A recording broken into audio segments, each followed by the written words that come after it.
Hernandez, and I'm the office manager of the Filipino Worker Center. Filipino Worker Center, are you guys surprised? Yeah. See? Okay. We have been here for a while. We have been, as a non-profit, we've been here for a while. We've been helping Filipino Town. We're a non-profit. We do paralegal services, immigration services, we do taxes, and all that stuff. But again, one of the things we do here is we have 2 community rooms. This is one of them. We have another one on the other side that does workshops. So one of the things we do here is we rent this out too. Okay? So I'm gonna give the floor to my boss. She's right there, Lucille. She's the Associate Director of the Filipino Worker Center. And she's gonna tell you the story and everything that has to do for the Filipino Worker Center. But if you guys want to come back here and use our services, you just have to go to see me in the office.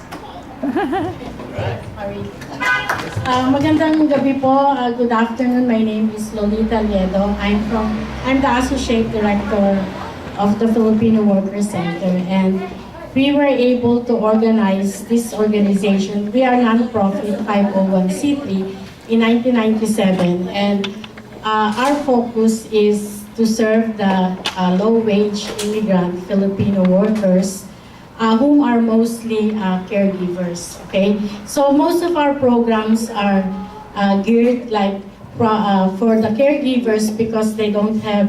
Most of them are undocumented or don't have papers. So we have immigration reform. We are part of the big immigration reform movement in the U.S. representing the Filipinos. We are also the convening group of the National Domestic Workers Alliance because the caregivers are also classified as domestic workers because we are all working inside a home. Together with the housekeeper, with the nannies, with the gardener, the cook, etc. The caregivers are part of the domestic workers sector. So last year, we have won the overtime that caregivers, after 9 hours of working, needs to be paid double time and a half. For example, the $8 is the minimum wage now. After 9 hours, they need to be paid $12. And by July 1st of this year, so it's like how many weeks? 2 weeks more. The minimum wage for the minimum wage in California will increase to $9. So that means they need to be paid $13.50 after 9 hours, and it's so a lot of caregivers and even home care owners don't know that this is already an existing law signed by Governor Brown last September of last year. So we are now trying to outreach to all caregivers, to the home care employers, owners, to understand the new law, because after that, the Department of Labor will accept cases that filed by caregivers if they're not paid correctly. So aside from the overtime, we also won the driver's license bill that would allow the undocumented to drive. So that would be in effect January 1st, 2015. So we are now all talking about how to provide support for the undocumented so they can drive and go safely to their areas of work. So there's also a big outreach for that program. So as we are trying to improve the quality of lives of the undocumented and other domestic workers, we are still thinking of how the best way to serve them. This building, we started planning this in 2006, and after 7 years we transferred here. It's a 45 units low-income housing at the top. And the ground floor are all owned by the Filipino Workers Center for the community to use. Of course, we have some policies in order to maintain the building, but we are telling other nonprofits that, be able to understand the terrain here in the U.S. that as nonprofit there's a lot of money that we can tap so to serve our constituencies.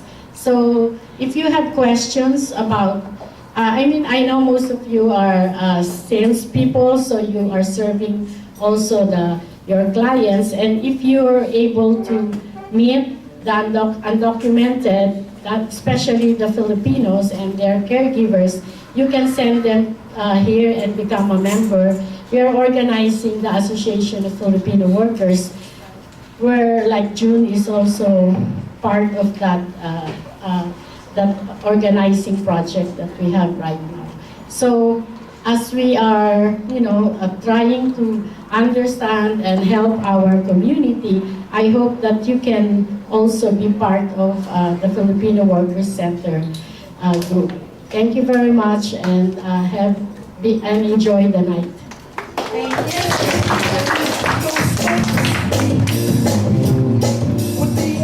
Thank Thank you so much. I don't even know. I've been here for 10 years. I don't know that there's a building for Filipino Workers Center. But this one is mixed culture, isn't it? You also entertain. Yeah. When you access the government funding, we cannot just say that we are only accepting Filipinos. It should be open to all nationalities. So here we have a lot of, like, out of the 45 units, 20 plus are Latinos. I mean, because there's like a qualification of being low income. 7 are Filipinos, and the rest are African Americans, and there's one white resident.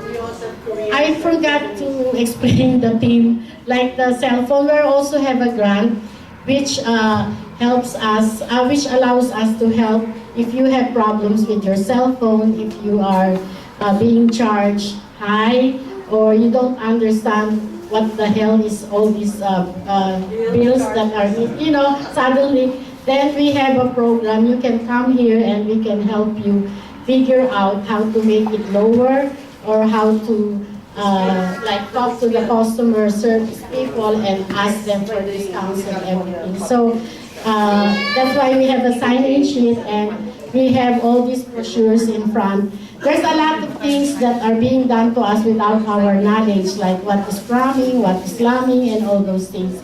So we have brochures you can take and read, so you understand what's going on with our cell phones.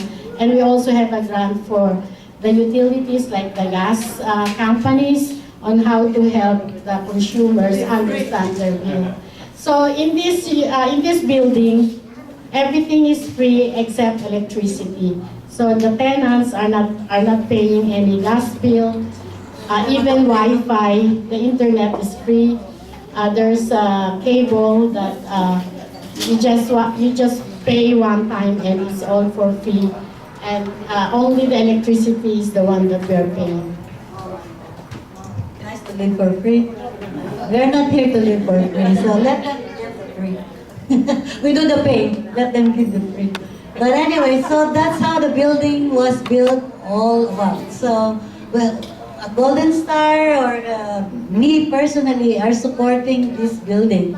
So my name is on the wall actually. Yeah, advertise. Advertisement. So anyway, thank you, Ms. Lolin, for giving us the opportunity to know you, And then our next is, as we go, initially on our first year, we are just a working agent.